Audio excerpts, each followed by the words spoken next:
As many of y'all know, Ivy has recently shut down, which inspired a few other people to make a revival to take its place, including me.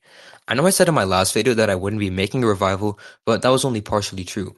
Doing it alone would be too much of a burden on me, but I've teamed up with my good friends Conscious Bone and PS Pro 2012 to make a new revival called Trellis. It's currently still in development though, and when it launches, joining will require an application. So you might ask, why am I telling you about it now instead of waiting when it's ready to release? Well, that's because Trellis will support importing your data from Ivy.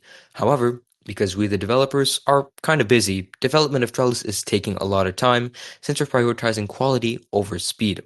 Because of that, there's a chance that Trellis could release after the Ivy export tool closes on the 15th of June.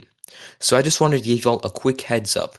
If you're interested in joining Trellis and want to bring your data over from Ivy, make sure to export it if you haven't already. The Discord link for Trellis is in the description, and so for the Ivy export tool. See you guys later.